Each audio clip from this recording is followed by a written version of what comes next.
Oi, estamos começando mais um Empoderação e hoje você vai ter que ficar comigo até o final, porque assim, pelo que eu já conversei aqui com as minhas convidadas, é um tema extremamente importante, relevante, e ele é algo que às vezes não toca a gente, porque é algo muito fechado a quem vive essa situação linda, que é a maternidade, mas ao mesmo tempo com alguns desafios, que é a maternidade atípica. Então, eu trago hoje para vocês, para conversarem com esse tema. Eu tenho Cris Massa, eu tenho aqui Bárbara, e eu convido você a ficar comigo, porque vai ser muito enriquecedor. Vem juntinho. Empoderação. Vozes em ação. Em todas as plataformas digitais. Eu vou começar apresentando, já sabe o nosso esquema, né? Eu apresento aqui através do currículo e eu vou cortar pela metade, porque assim, o delas é gigante, não vou ficar metade do programa falando. E depois elas vão se apresentar como elas se veem, como elas se enxergam, como elas se conectam com o mundo. Primeiro, Bárbara Parente, servidora pública de carreira, gerente na Secretaria Municipal da Pessoa com Deficiência, encarregada de dados, estava trabalhando até agora um pouquinho aqui no celular, agente de integridade da Prefeitura da cidade do Rio, graduada em Direito, especialista em Direitos das Pessoas com Deficiência, especialista em Segurança e Cidadania. A Bárbara é membro do Fórum Permanente dos Direitos das Pessoas com Deficiência da Escola de Magistratura do Estado do Rio de Janeiro, a EMERGE, e também conselheira do Conselho Municipal dos Direitos da Mulher da cidade do Rio de Janeiro, a CODIM Rio. Além de colaboradora da Comissão de Direitos das Pessoas com Deficiência da OAB aqui do Rio. Gente, eu vou parar por aqui porque tem mais, tá? Tem mais 6 linhas aqui pelo menos e eu tenho certeza que foi reduzido. Seja muito bem-vinda, Bárbara. Obrigada, Gabi. Obrigada pelo convite. É uma alegria tê-la aqui. A alegria é minha. Assim, eu tô emocionada duplamente. Primeiro, pelo convite e segundo, por ver você aqui, Gabi. Assim, eu vi como esse projeto começou e você tá aqui, ele fazendo sucesso. Assim, eu fico muito feliz mesmo. Parabéns. Também fico muito feliz, obrigada, porque é cada um contribuindo na luta, na busca pela equidade, numa educação antirracista, do jeitinho que dá. Cada um dentro do seu cantinho. E vamos dando as mãos, vamos juntas. Dando as mãos, né, Cris? Sempre. Vou falar sobre Cris Massa. Vou falar aqui, protocolar, porque todo mundo já conhece. Cris Massa, carioca, mulher preta, orgulhosa de ser genuinamente brasileira, mãe atípica, professora, coach em oratória, produtora de eventos, professora de geografia, está na Educação Estadual do Rio. É isso, Cris? Exatamente. Na Educação do Rio há 32 anos, atuando em diversas áreas, mestra de cerimônia institucional, poetisa, comunicadora, palestrante, também assessora na Secretaria Municipal de Meio Ambiente e Clima, ativista na causa da valorização da cultura afro-brasileira e da mulher preta, cantora, sambista e mãe também. Como chama seu filho, Cris? Ai, meu Lorenzo. Lorenzo, gente, tá aqui, mas é porque a bio dela é tão grande que eu perdi o nome do Lorenzo. Quantos anos? Meu Lorenzo vai fazer 7 anos mês que vem. Seja bem-vinda, Cris. Eu que agradeço, tô muito feliz de estar aqui com vocês.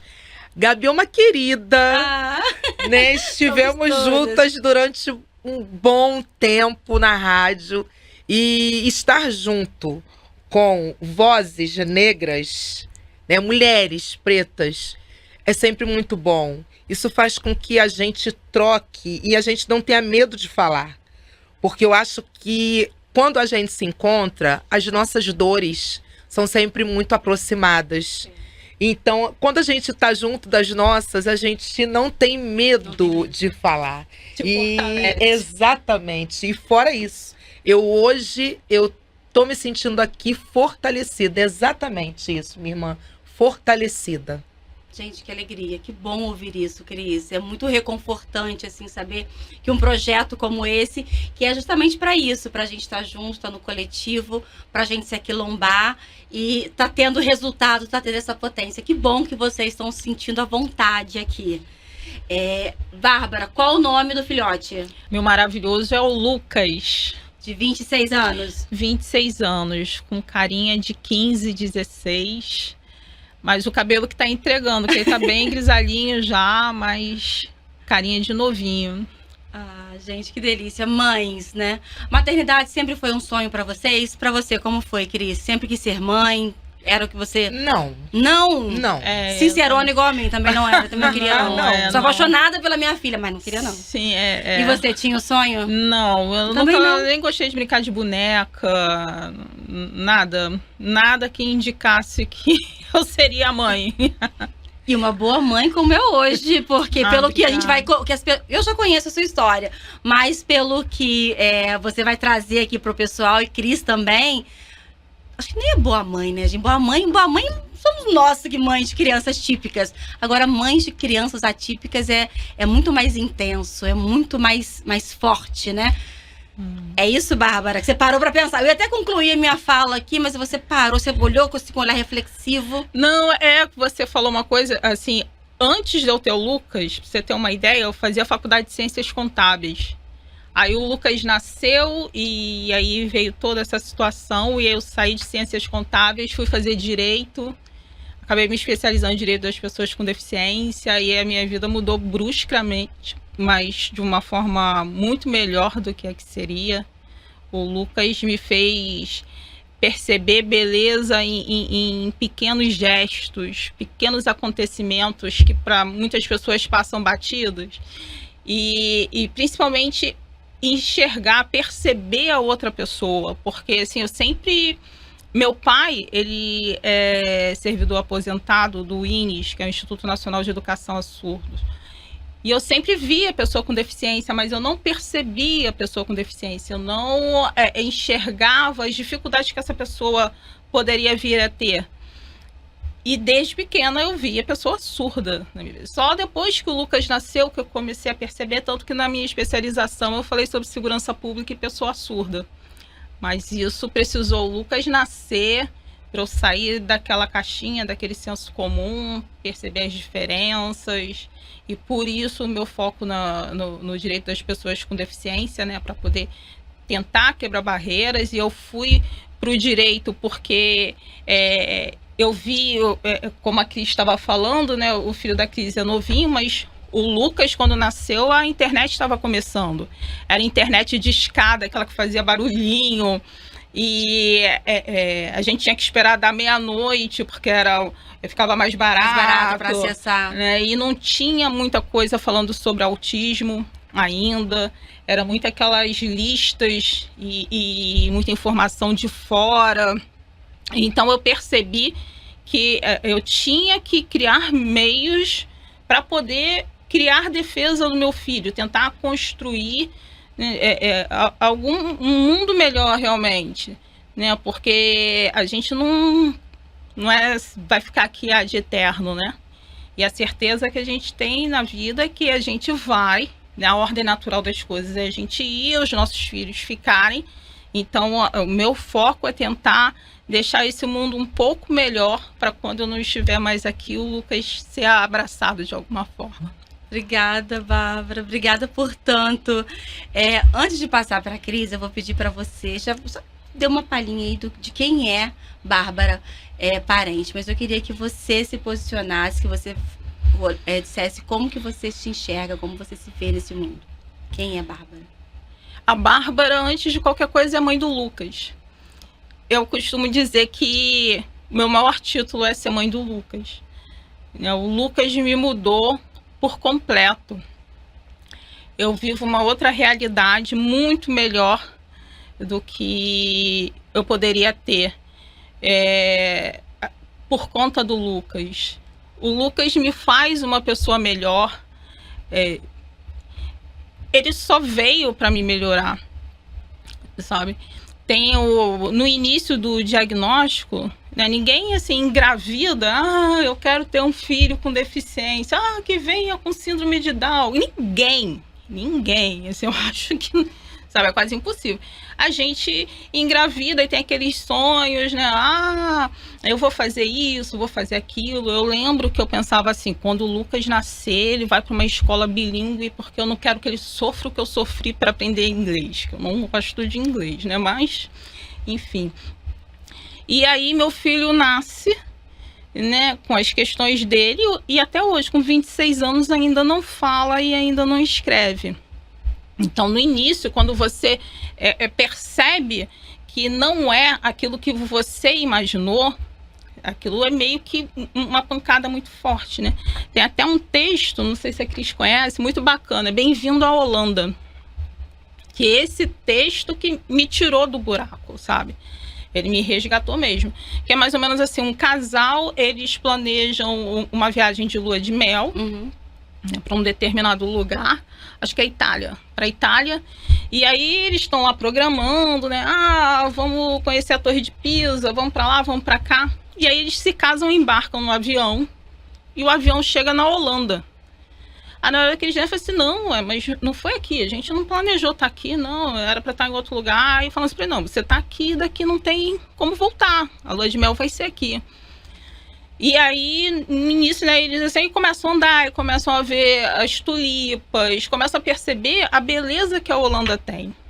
E é mais ou menos o que, não sei se para a Cris foi assim, mas como eu disse anteriormente, as pessoas não engravidam querendo ter um filho com deficiência, mas começam a perceber a beleza em pequenas coisas. Por exemplo, meu filho desfraldou com 10 anos de idade. Até hoje isso é comemorado na minha casa. Que para muitas pessoas poderiam ser, poxa vida, 10 anos. Nossa. Pra gente é maravilhoso. E por aí vai, são pequenas coisas. São conquistas ali do dia a dia que dão significado, né? Sim. Cris, eu gostaria que você se apresentasse. Cris Massa. Quem é Cris? A Cris, ela teve vários momentos assim, né? Essa respirada dela de emoção, falando do Lucas, é a respirada que a gente dá todos os dias. A Cris era professora que cuidava, né? Eu comecei no CIEP, né? O antigo Brizolão. O meu concurso é desse CIEP. Então, eu sempre cuidei de criança. Eu não tinha a minha criança. E justamente por criar, né? Cuidar, porque no CIEP as crianças entravam 7h40 e ficavam até as 16 horas. Então, eu tô falando, gente, eu tô com 51 anos, eu tô achando que eu tô falando assim um absurdo, não, né? Também. Somos então, uma boa ideia. Pra quem não é dessa geração, né, a geração do Darcy Ribeiro, do Brizola, da ideia do CIEP, eu sou desse concurso. Então, eu cuidava muito de crianças, 2 outros. E isso fazia jamais querer ser mãe, porque eu já cuidava de criança dos outros. Fazia parte do seu dia a dia, e daí ia trazer o seu filho que ia dar mais trabalho. Exatamente. Como dizem que as crianças dão trabalho, né? E aí, mas dão mesmo. Dão mesmo. Como mães podemos dizer. Isso é real, dão mesmo. E aqui deixo a minha indignação, que ser pai normalmente é muito fácil. Agora, o negócio, a mãe tem pais e pais. Não tô aqui colocando, porque nada é 100%, mas normalmente as chefas são as mães, né? Que levam na cabeça. Mas voltando lá àquela fala inicial, quando eu passei por várias situações na educação, e aí acordei em determinado momento pensando assim, eu acho que tá faltando alguma coisa aqui. O que será que tá faltando? Eu estava como diretora de escola, eu já estava formada, a educação, eu já estava um pouco cansada daquela fase da educação. Eu falei, gente, eu acho que tá faltando alguma coisa. Eu tô faltando um preenchimento e eu não consegui entender o que estava faltando, até que veio a minha primeira gestação, que eu não consegui levar até o fim. E perder um filho em qualquer esfera de uma gestação é muito complicado, Porque a nossa cabeça, ela sempre se culpa. Independente de qualquer situação, a mulher se culpa o tempo todo, se desvaloriza o tempo inteiro. A culpa é sempre da mãe. A culpa é sempre da mãe, ainda que não seja uma mãe efetiva. Ou da mulher. E quando eu consegui ter o Lorenzo, eu já estava com 44 anos. E para mim foi uma fase muito difícil, porque eu sofri muito preconceito por isso. Por estar grávida e já ter a idade avançada. A primeira médica que eu fui para fazer o meu pré-natal, porque eu tinha toda uma ideia de que pré-natal tinha que ser um momento lindo, particular e tal. A primeira doutora que eu passei falou para mim e pro meu ex-marido que nós éramos dois irresponsáveis. Nossa. Por termos naquela idade, eu estava com 43 e ele com 44. Nós éramos dois irresponsáveis.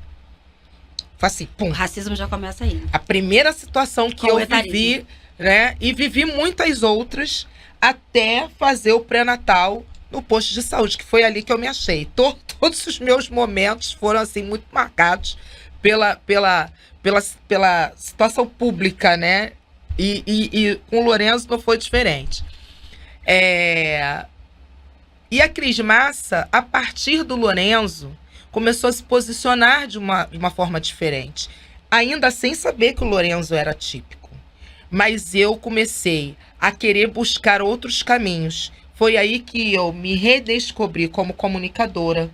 Foi aí que eu me redescobri cantando, porque eu cantava, na época, na Igreja Católica. Eu nunca pensei em cantar profissionalmente, ainda mais fazendo samba.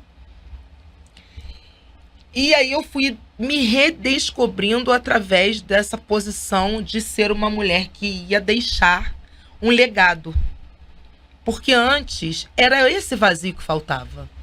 E aí tudo fez sentido. Eu tinha que deixar um legado. Eu sou filha única. E aí? Então eu fui me redescobrindo através do Lorenzo e não sabia que era atípico. Eu nem sabia o que na verdade era a palavra atípico, né? Hoje as pessoas me perguntam e eu tenho maior paciência em falar, porque eu também não sabia. Eu não sabia uma série de coisas, mesmo sendo professora, mesmo convivendo com um monte de criança o tempo inteiro, e é exatamente isso que foi falado aqui. Ninguém escolhe. Se fosse para escolher, claro que nós não escolheríamos, porque a gente tem medo todos os dias de ir. E o que vai ser dessas crianças? A gente tem esse medo se não tiver todos amanhã, os dias. Exatamente. E é um medo real. Mas a partir das coisas que a gente consegue elaborar, redescobrir, conquistar, ir por outros caminhos, tentar abrir as metas de uma outra forma, a gente não faz isso pela gente. A gente faz isso por eles e por quem tá vindo depois, que é o caso dela. Ela não fez pelo filho dela. Na verdade, ela fez pelo Lorenzo. E nós duas vamos fazer pelos que virão. Pelos que virão.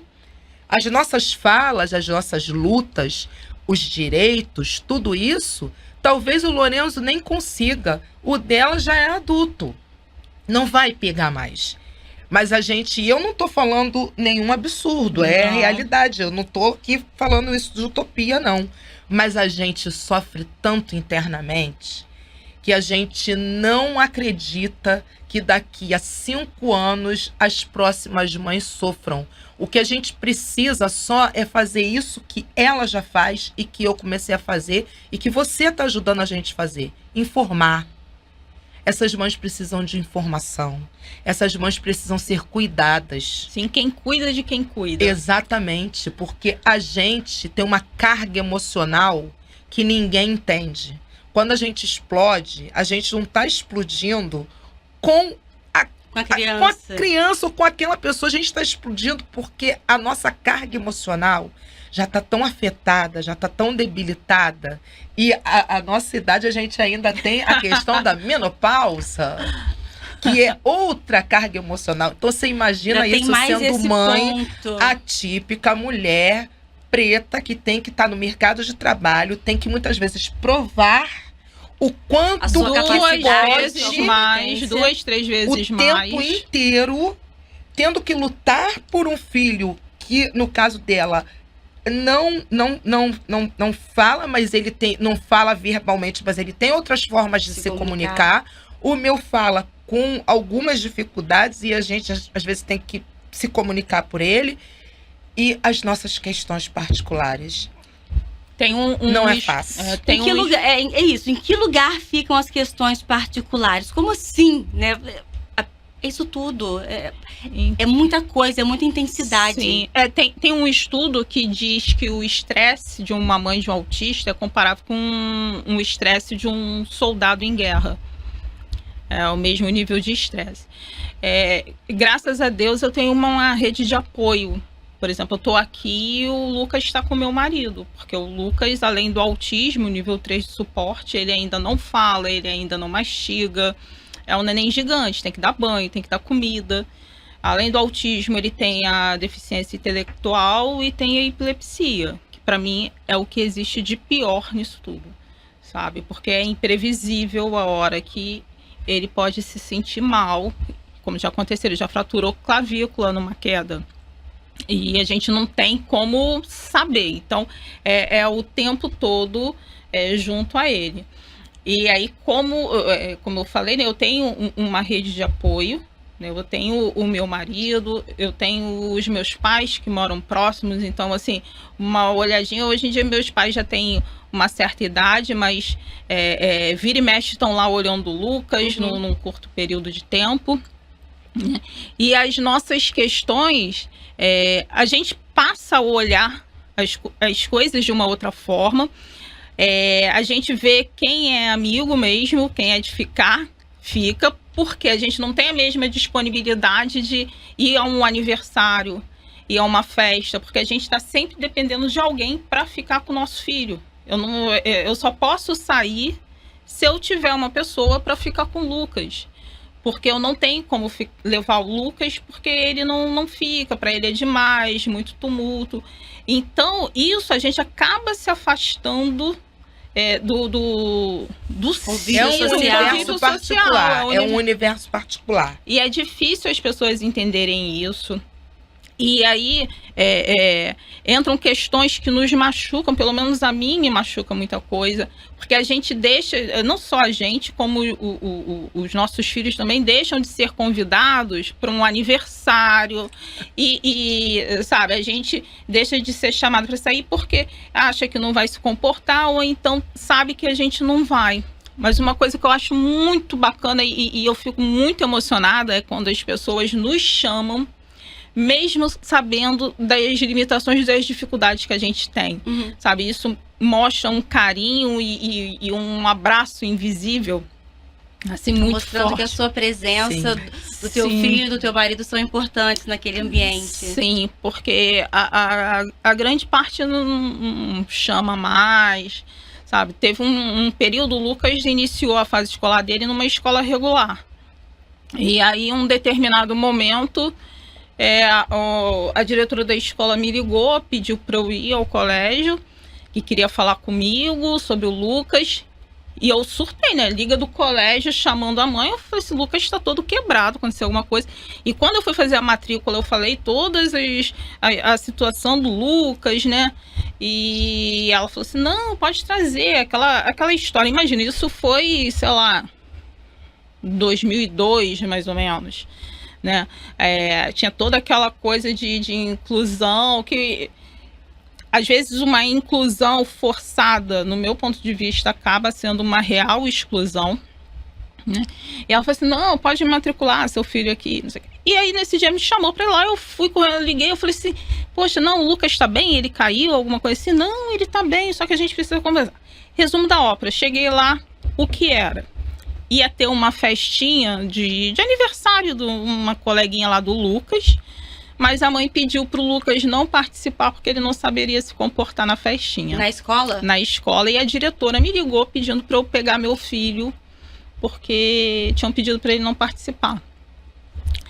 E, sabe, isso Mas isso não tá tão distante, não.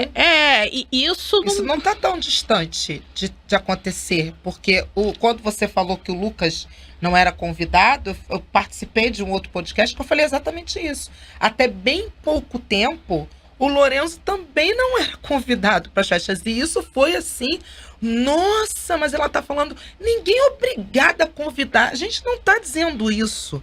A gente está dizendo que, mesmo quando todos os outros são chamados, muitas vezes, hoje o Lourenço já não vive mais essa situação. Esse isolamento. Não vive mais esse isolamento.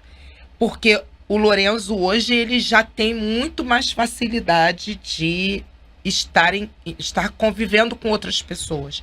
Mas até, ele vai fazer 7 agora, até uns 2 anos e meio atrás, eu vivi a mesma coisa que ela viveu há 20 anos, 15 anos atrás.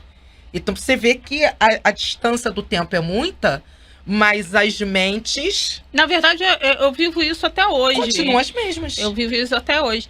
E aí, nesses momentos, assim, porque você também é mãe e não é diferente disso. Assim, quando faz comigo, não faz com meu filho. E quando eu vejo que a coisa alcança o meu filho, aquilo, assim, me destrói. E aí eu me permito ficar destruída ali, aí eu começo a me questionar, poxa, será que vale a pena, sabe, ir por esse caminho? Mas aí, passados os 5 minutos, vem uma força, e aí vem a empoderação, né? E a gente começa a batalhar para, pelo menos, de mitigar essas situações, né? Não, assim, um ataque direto à pessoa que fez aquilo, mas trabalhar como você está ajudando agora em difundir informação, né? De repente, muitas pessoas não sabem que isso nos fere mortalmente, sabe? Você perceber a exclusão latente do seu filho, sabe? E isso nos fere. E às vezes a pessoa faz por desconhecimento, né? Então a gente começa a trabalhar para que essas coisas sejam diminuídas, né? Mas também é um trabalho com a gente, porque assim, no início eu fiquei muito revoltada, né? E assim, eu armava barraco mesmo na rua, via a pessoa olhando, tá olhando o quê? Não sei o quê, sabe? Eu era dessas. Hoje em dia não, quer dizer, já tem um tempinho, né? Eu vejo as pessoas olhando, normalmente eu tô com algum folder, alguma coisa na bolsa, eu falo, ele tem autismo. E hoje em dia a gente já tem essa questão da identificação. A gente hoje consegue mostrar para as pessoas, eu não deixo de sair, mesmo o Lourenço sendo verbal, mesmo o meu filho, ele beija e abraça todo mundo. E aí eu não deixo de sair com ele identificado, porque eu cansei de me justificar na rua. Olha, ele é autista. Olha, ele é autista. Aí um amigo meu falou assim, Cris, não faça isso. Não faça. Ele faz isso de tão boa vontade. Aí eu falei assim, mas eu faço porque eu tenho medo da reação das pessoas. E ele vai crescer, e ele vai crescer. Ele ainda tá pequeno, então é tudo bonitinho. Quando cresce, imagina o meu filho de 26 anos te agarrando, te beijando. Sim.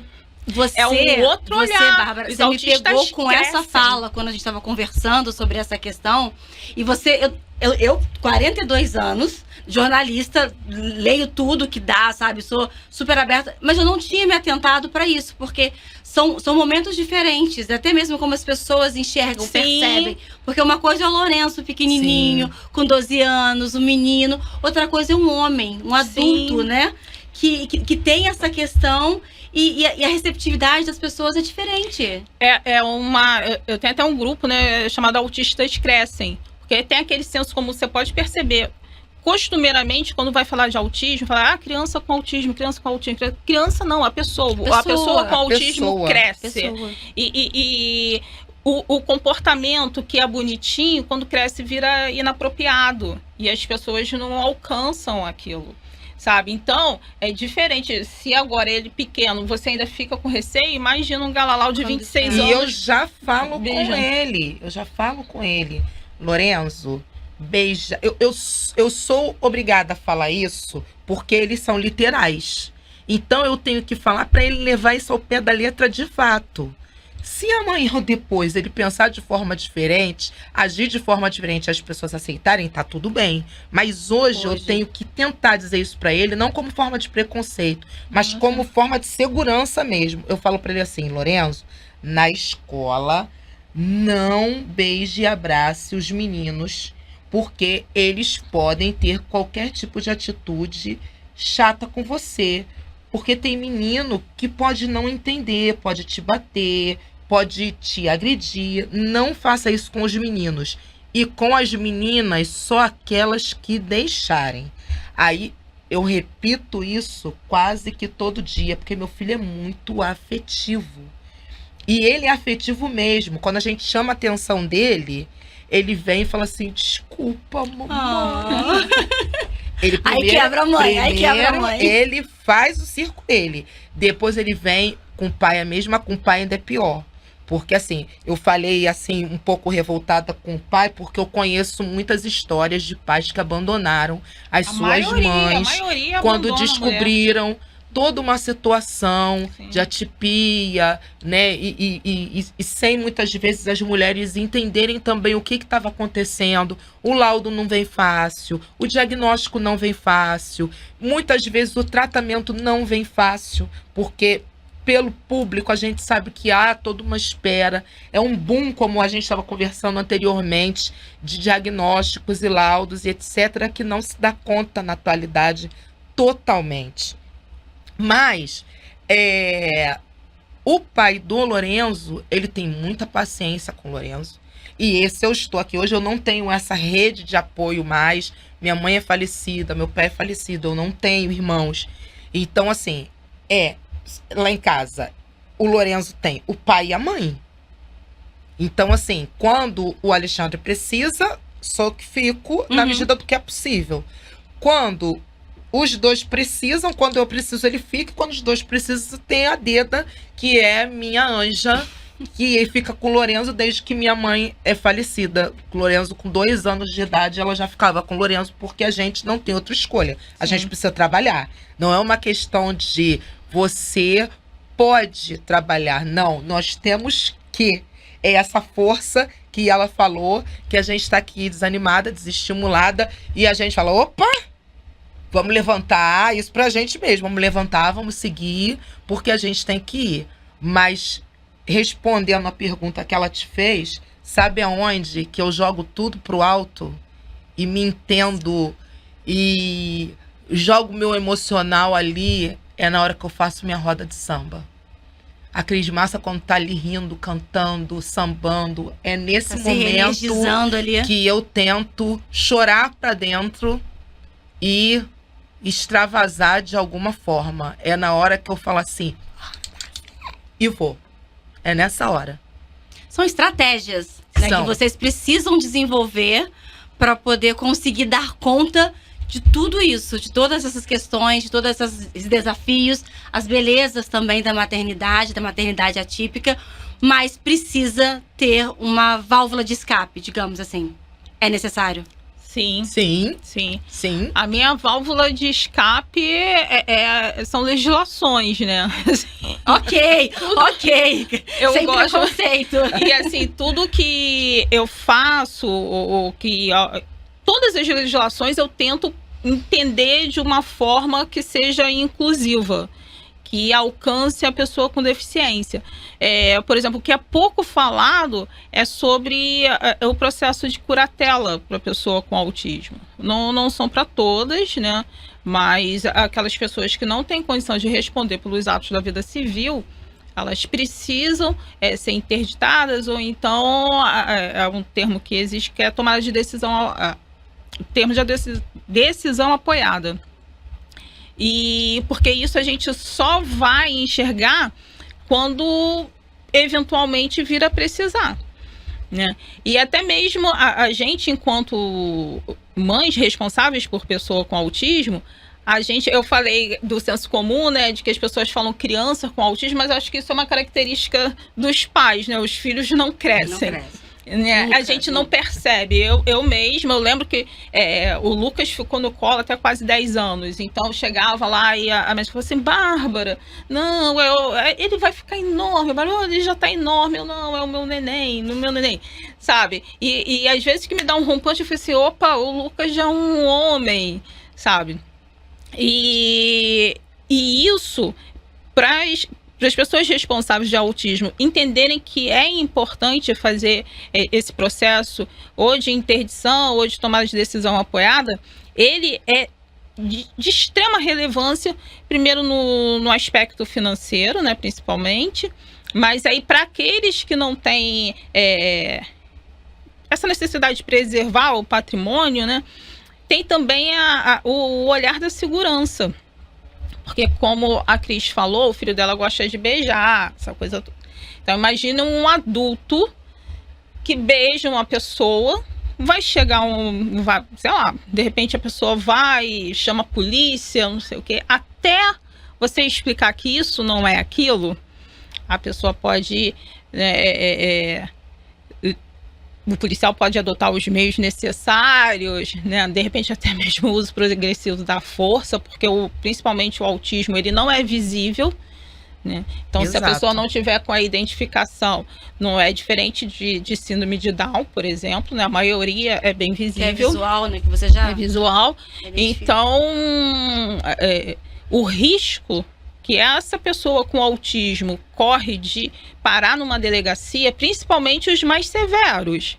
Porque o nível 1 de suporte, né, ele consegue, tem lá os percalços dele, né, as condições dele, mas a maioria deles, eles conseguem administrar, não sai beijando ninguém, não sai batendo em ninguém, né? Então, os mais severos, eles precisam desse cuidado. É uma situação muito doída. Eu fiz a interdição do meu filho e é uma coisa horrorosa. É um processo muito doloroso, porque você reduz a termo que seu filho não tem capacidade para gerir os atos da vida civil. Você, como se falava, torna seu filho incapaz. E ninguém quer fazer isso com seu filho. Mas é necessário, é importante. Então, é mais uma coisa que você precisa transpor, passar por cima, aprender a lidar com isso e entender que é o melhor, né? Para a segurança dele. Para a segurança dele. Né? Não estou falando que todo mundo tem que interditar, muito pelo contrário. Não sou a favor disso, não. Mas a gente precisa colocar os pés no chão e entender que isso é uma preservação, quando necessário. Cris, a gente está falando da solidão da mãe atípica. Existe a solidão da mulher negra, existe a solidão da mulher negra que é mãe atípica. E eu queria que você falasse pra gente sobre que as pessoas, né? Aqui está sendo um espaço de bate-papo, de descoberta mesmo, de aprendizado. Como que as outras pessoas que estão ali ao seu redor, podem contribuir para ajudar, para que a mãe tenha um momento de lazer, tenha um momento de descanso.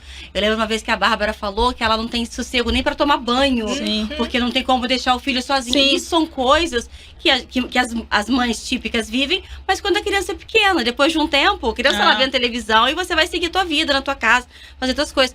Vocês não têm esse tempo de respiro, esse tempo para vocês. Como que a gente pode pensar, como quem tá aqui acompanhando a gente agora, pode falar, não, vou ajudar, tem uma vizinha, tem uma amiga que passa por uma situação como essa, agora eu tô mais bem informada, como eu posso ajudar? Como essa pessoa ajuda?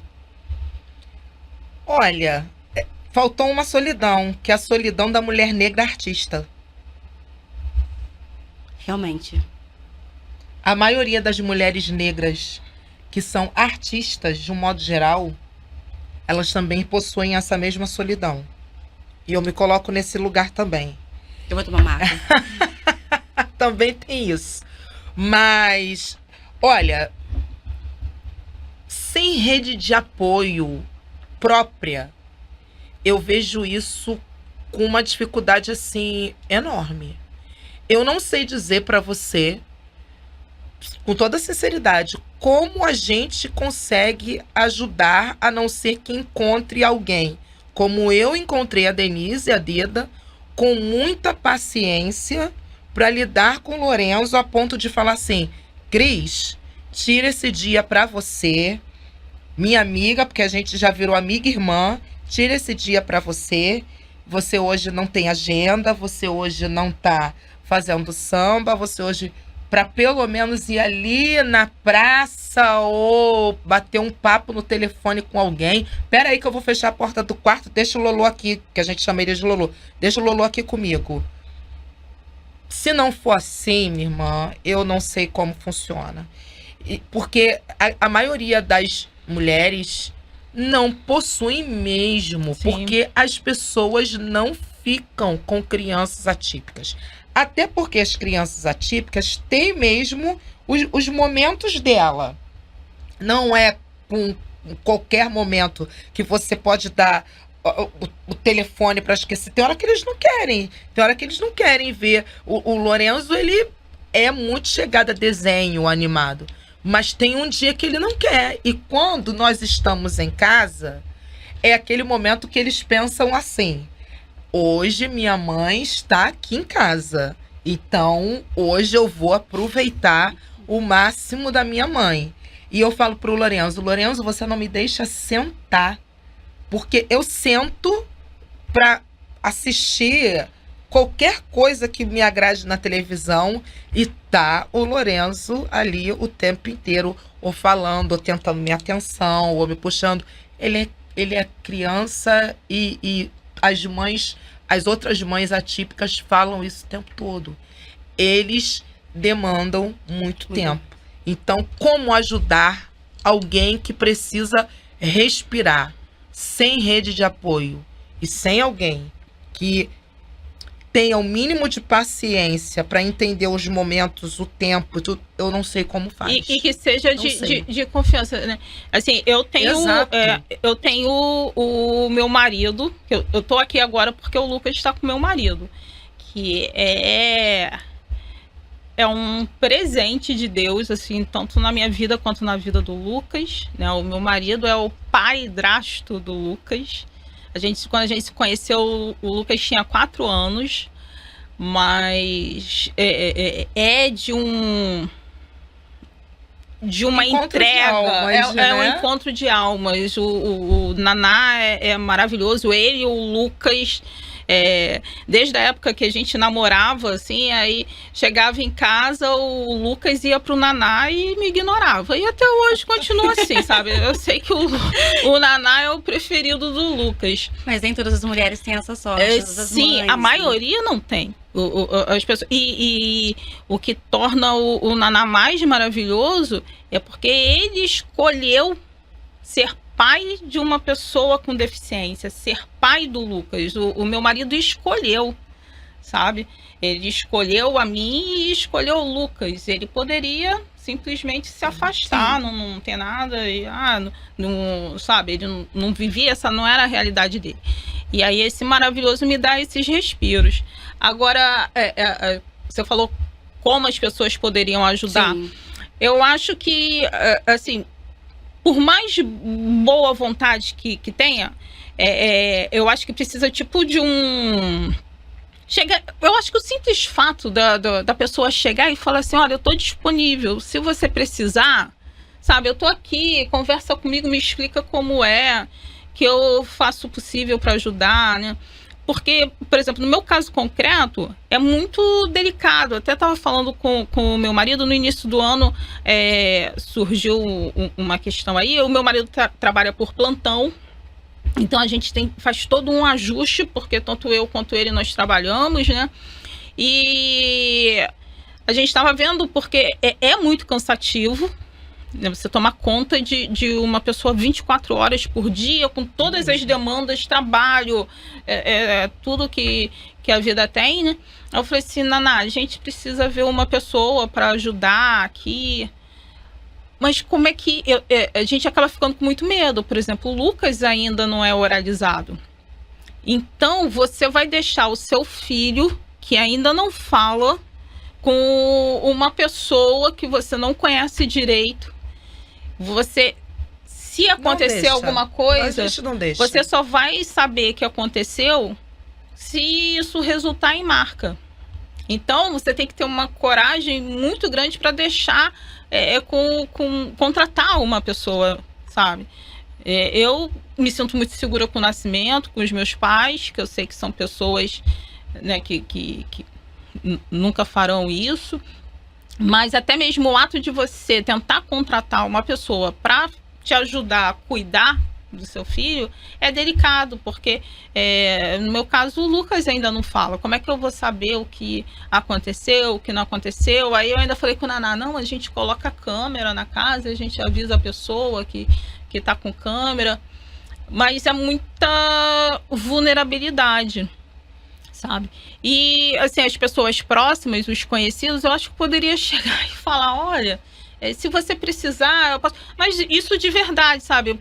Não é só sabe, tipo, eu apareço lá. Como... Aquela coisa de carioca, vamos se ver. A gente se vê e nunca se vê. Vamos marcar. Sabe, a pessoa está disponível para aquilo mesmo, sabe? Porque não é fácil. E ao mesmo tempo, as pessoas... Tem casos de mães de pessoa com autismo que se suicida. Tem casos que isso. mata o filho e depois se mata. Eu ia falar Sim, sobre isso. Porque é um estresse, como eu falei, é comparado a um estresse de soldado em guerra. Então, há casos que as mães matam o filho e depois se matam. Porque então a gente está falando aqui de pessoas que podem até contratar. Mas quem não tem essa condição financeira? Tenho esse lado de mães, de grupos de mães que não têm a mínima condição financeira nem de manter a medicação da criança. Porque a gente ainda enfrenta esse outro problema. As medicações são extremamente caras.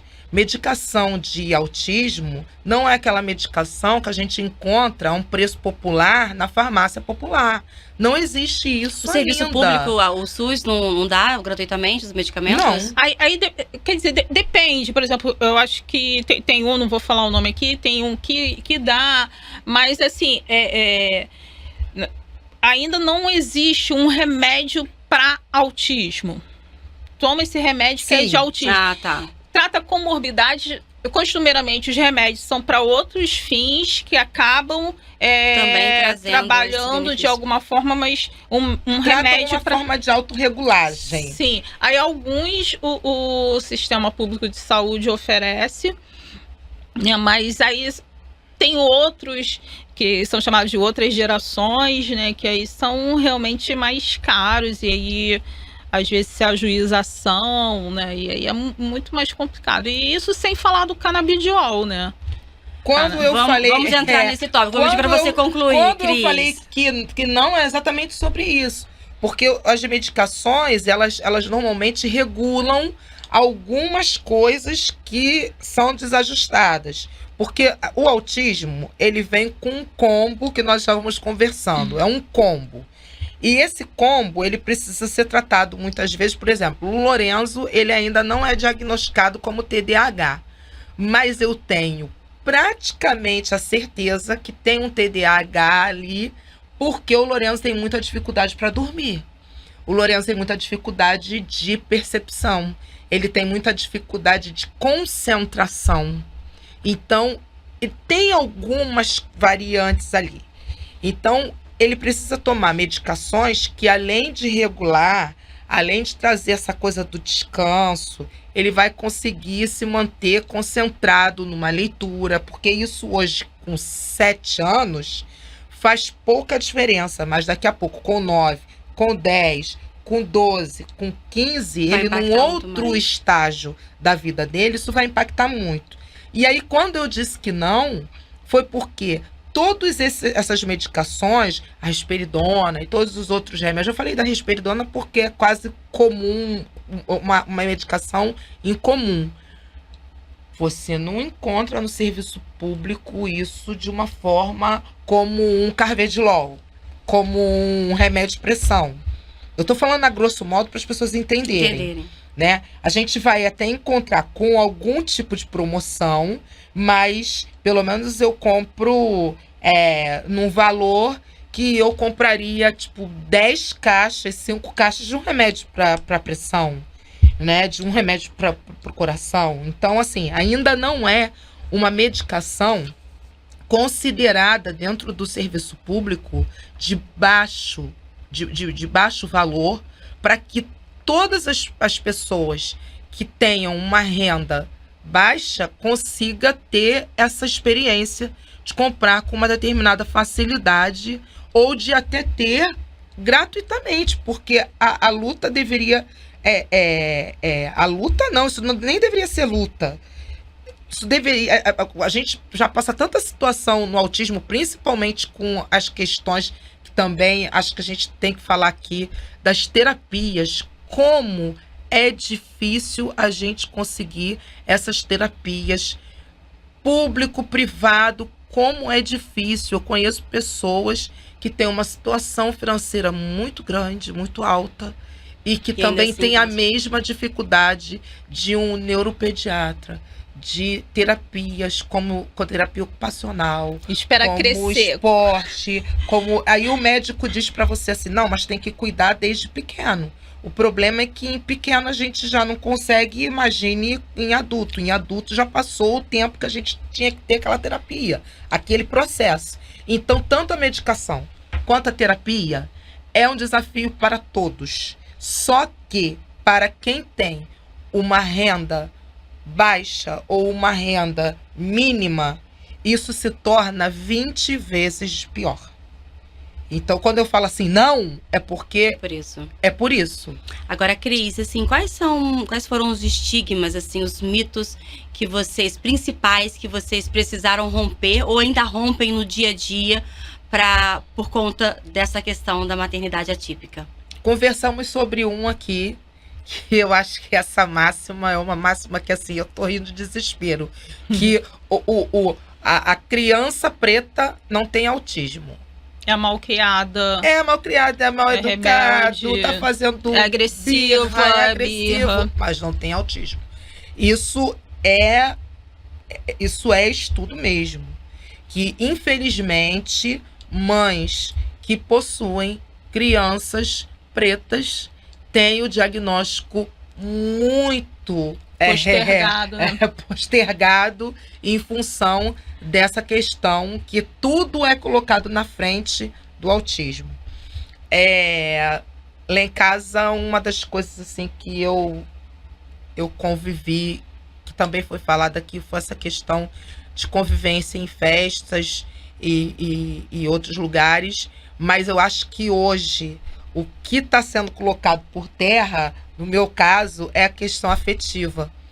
Porque o autista, ele sempre é visto como uma criança violenta, uma criança que bate, uma criança que assusta, uma criança que não convive com as outras, que derruba tudo e que está sempre muito fora do contexto do que é considerado natural e normal. Então, quando as pessoas veem que o Lorenzo, né, por ele ser verbal, porque o Lorenzo até 3 anos e meio ele não era verbal. Ele era verbal, mas ele falava muito embolado.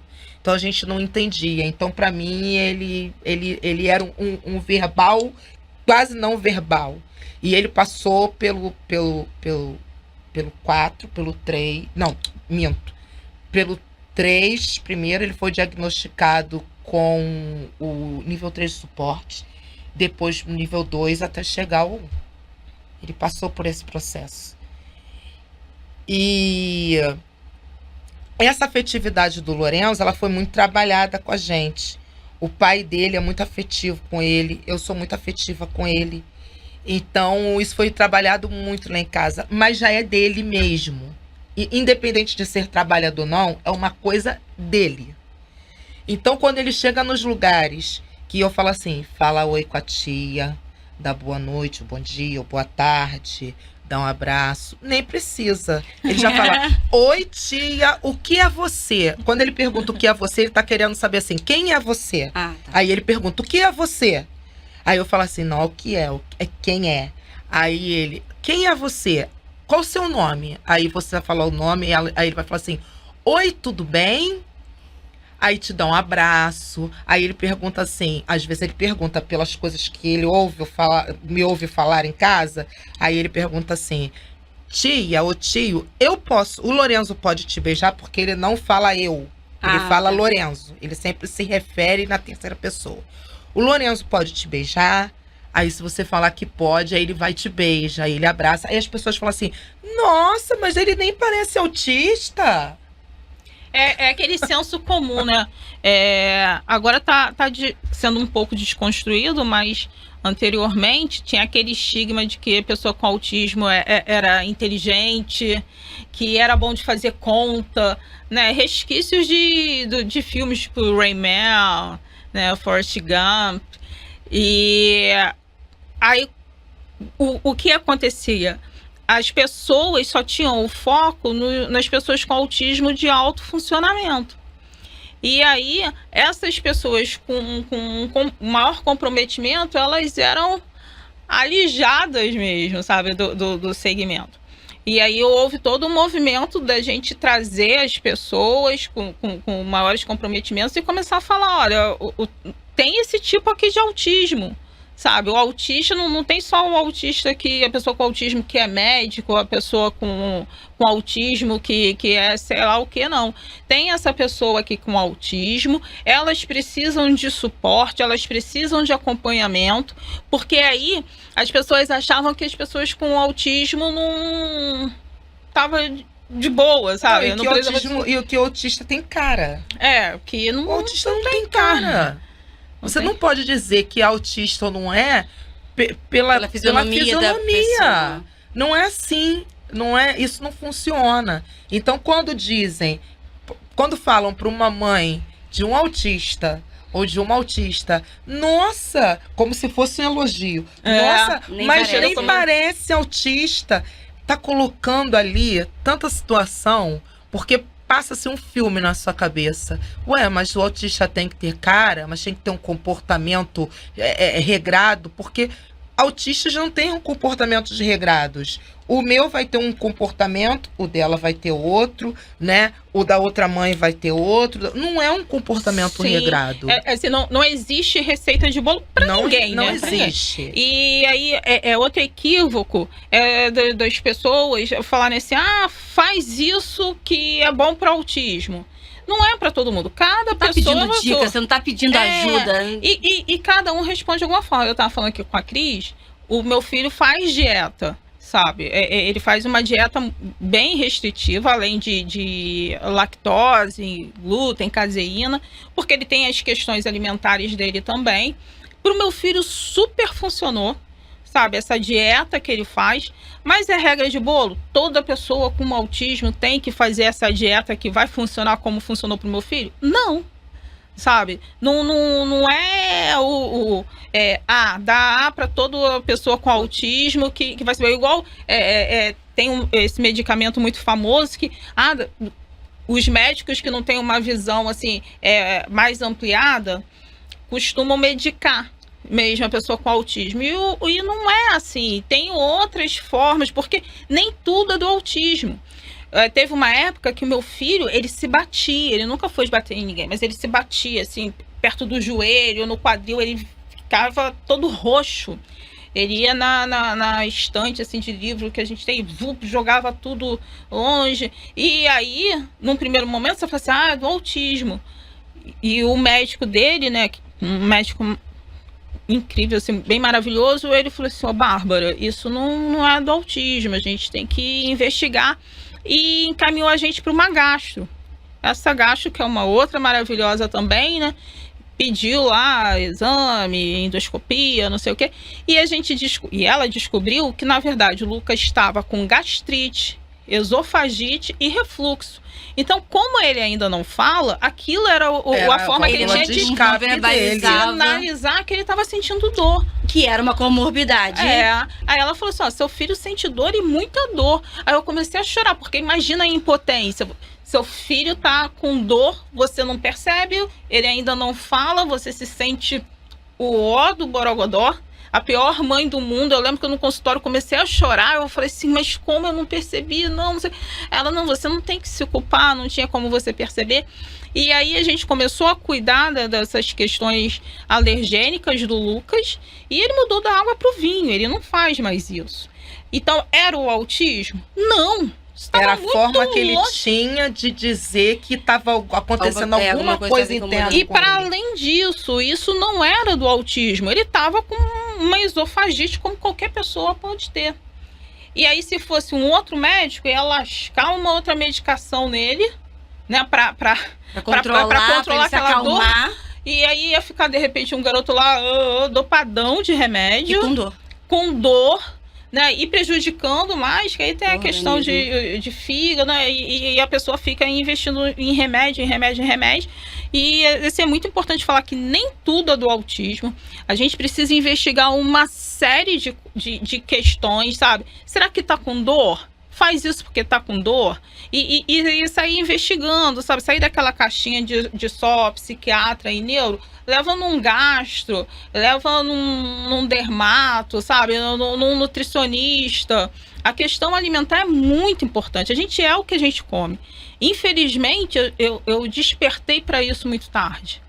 Eu tenho a felicidade de ser amiga da Berenice Piana, que é a autora da Lei Federal, a 12764, que é a lei que cuida das pessoas com autismo, a lei que equiparou a pessoa com autismo, a pessoa com deficiência para todos os fins, foi quem, assim, colocou a gente no cenário legislativo das legislações, digamos assim. E a Berê, ela sempre falou comigo, porque o Lucas tinha uma alergia gigante assim na perna, que às vezes ele coçava, aquilo sangrava. Ela falou assim: ô Bárbara, ela tem um tacão assim, né? Ela ô Bárbara, o Lucas tem alergia, Bárbara. Isso, faz a dieta nele, leva ao médico. Não sei. E eu não acreditava, achava que, sabe, foi assim, não, a Berenice é muito fechada nessa questão de dieta, não é isso. E aí eu fui postergando até que chegou nesse ponto do meu filho estar se batendo. E isso foi com que ele tem 26, o Lucas já devia ter uns 20 anos. Imagina.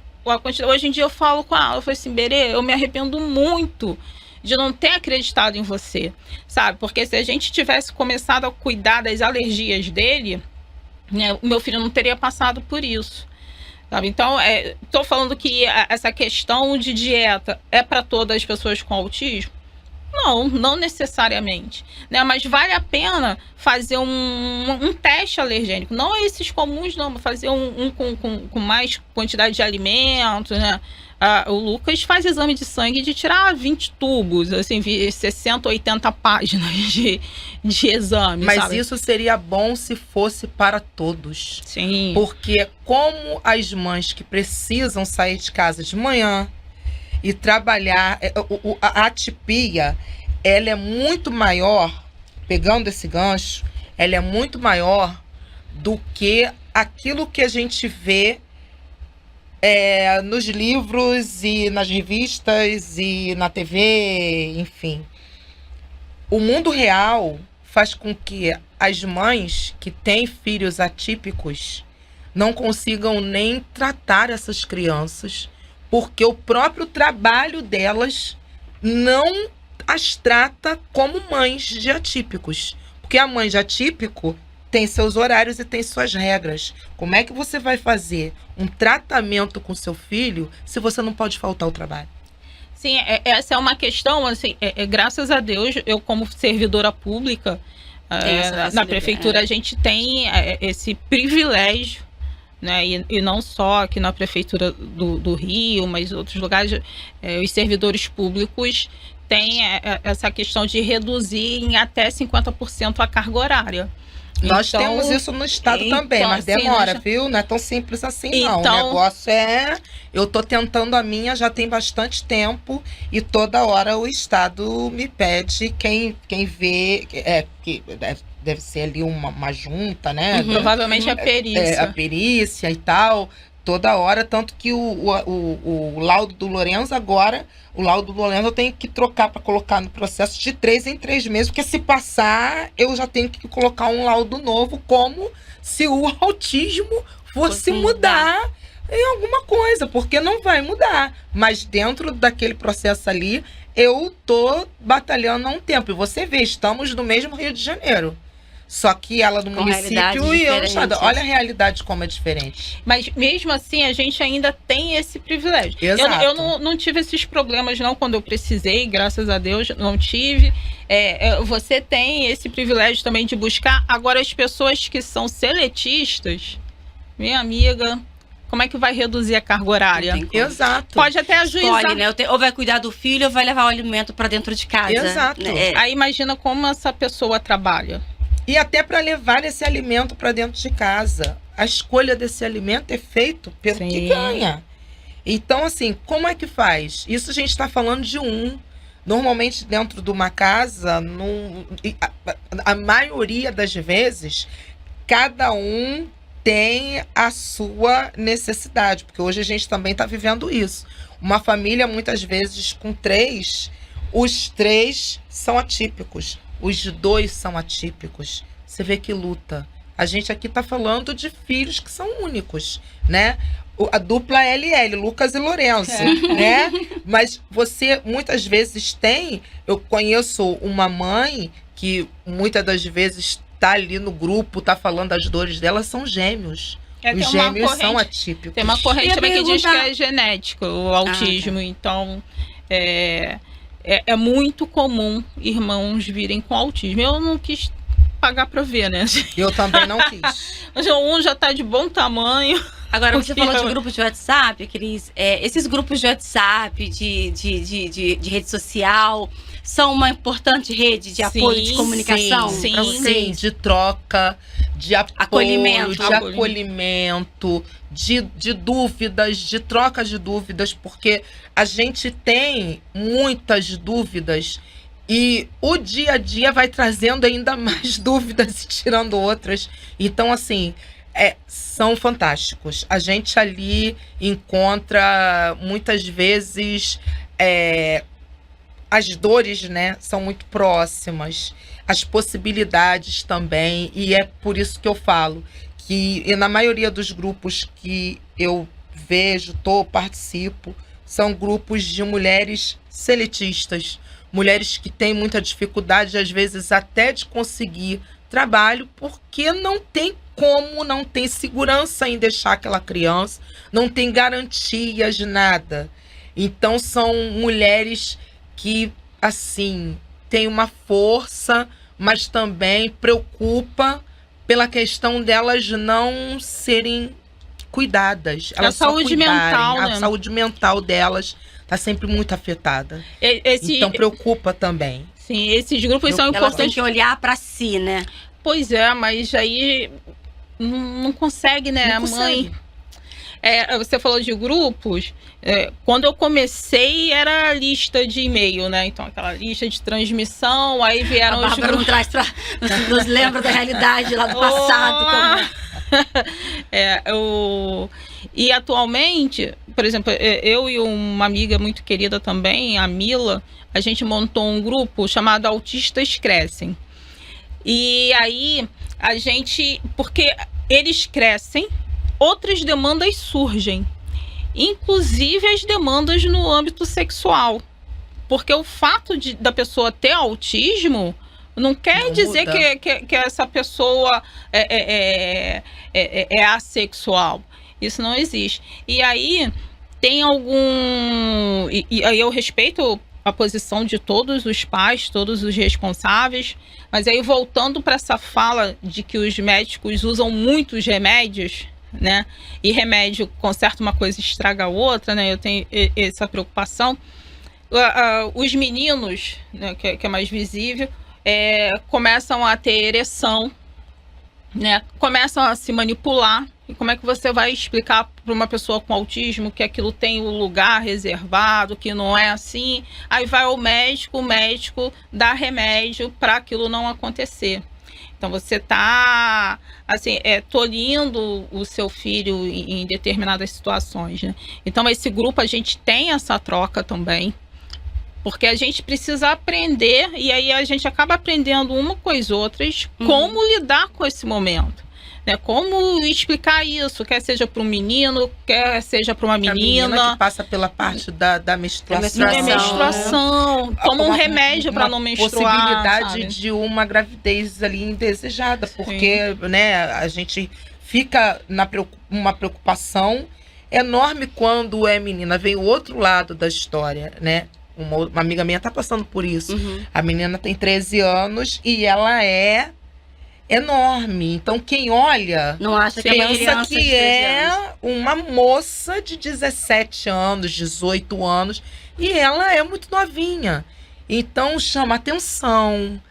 Olha, é um contexto. São muitas camadas. É um contexto. E aí esses grupos são importantes porque muitas mães, muitos pais, eles responsáveis, né, por pessoa com autismo, eles têm vergonha mesmo de perguntar como agir para um médico, para um psicólogo, porque é um assunto que ainda é muito tabu, né? Muito tabu. Aí imagina, como é que Não você é vai... falado, inclusive. Não é falado Como sobre é que você essa vai- parte. Você né? vai falar sobre a sexualidade do seu filho. Porque tem autismo, mas a sexualidade dele está preservada e isso precisa ser respeitado, precisa ser entendido, precisa ser conduzido, precisa explicar que como faz com qualquer filho, né? Cresce e você explica, ó, não é assim, é ali, é aqui, sabe? Só que a gente precisa adaptar essa conversa para levar para os nossos filhos, só que a gente precisa... O que a gente sabe, às vezes não alcança os nossos filhos da forma que a gente aprendeu e como é que adapta isso. Aí a pessoa tem vergonha de perguntar para o médico, para o psicólogo, e aí esses grupos acabam, sabe, comigo foi assim, eu fiz isso, eu falei desse jeito e funcionou, sabe? E aí a gente vai se ajustando, vai criando força mesmo, coragem para perguntar. E olha, hoje eu tô aqui no seu programa falando de sexualidade de pessoa com autismo. Obrigada por isso. Sou Muito eu a te obrigada. agradecer. Então, Cris, minha querida Bárbara, Cris, gente, a gente tá chegando no final já.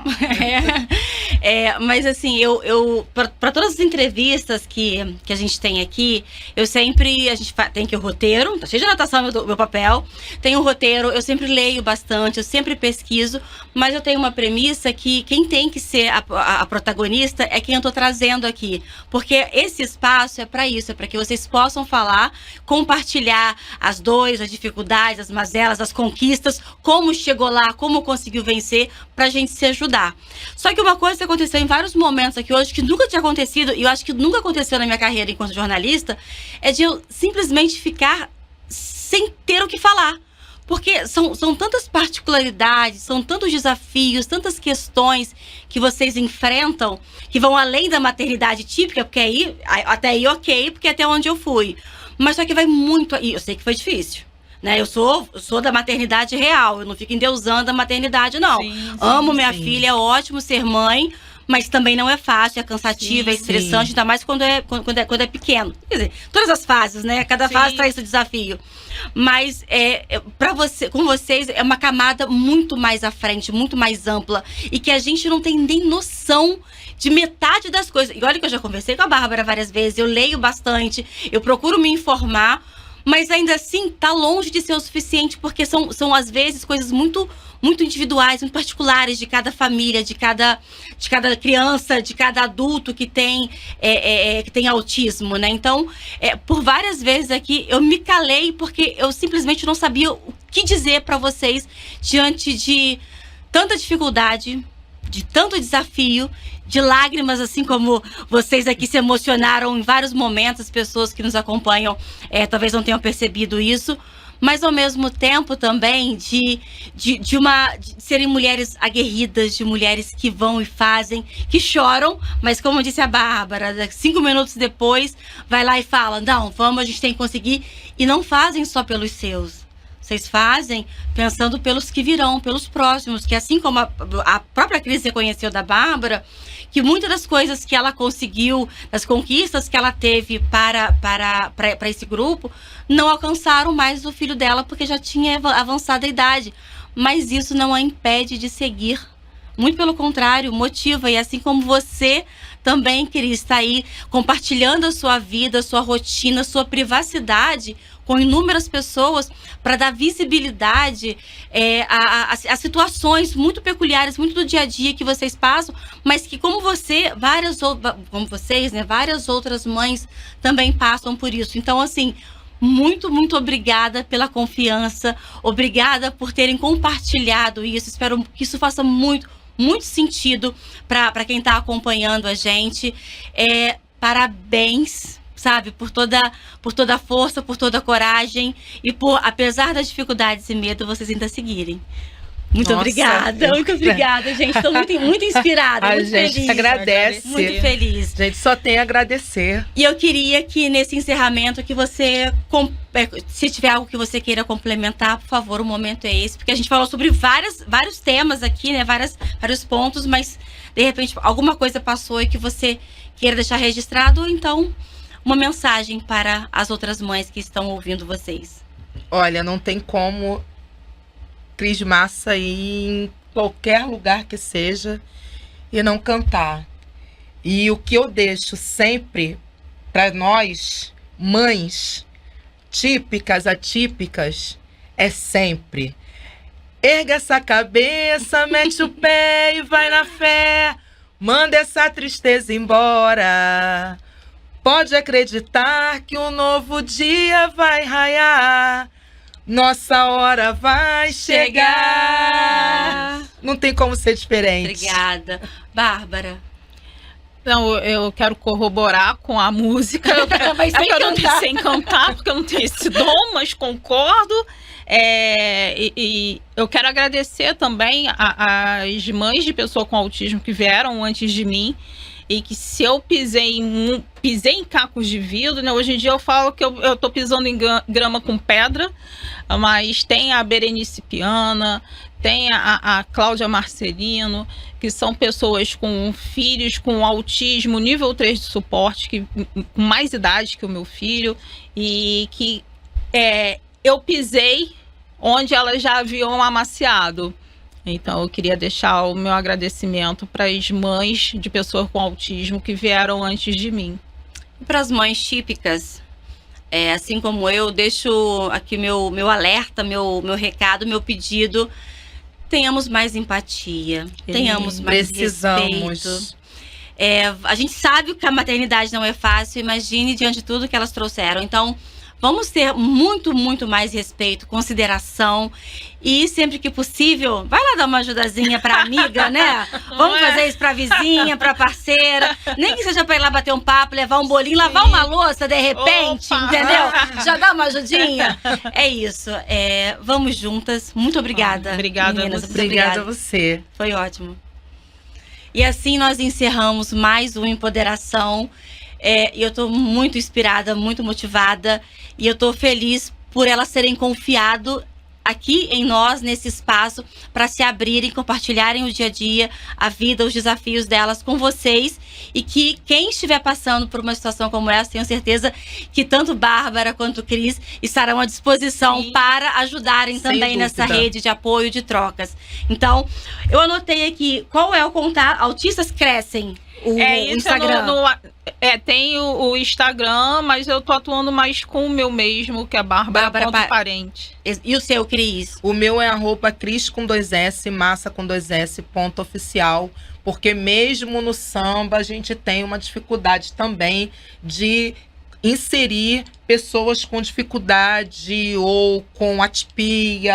Então, eu sempre falo isso também nas minhas rodas de samba, roda de conversa. Então, se for lá no Cris, eu sempre dou uma dica de alguma coisa quando consigo, quando sei. Quando não sei, vou agora lá na Bárbara, você homem quem sabe. E no caso da Cris, pode chamar pra cantar um samba também. Sem dúvida. Sem dúvida. Estamos aqui para. Sejamos mais inclusivos e respeitosos. Tchau, tchau.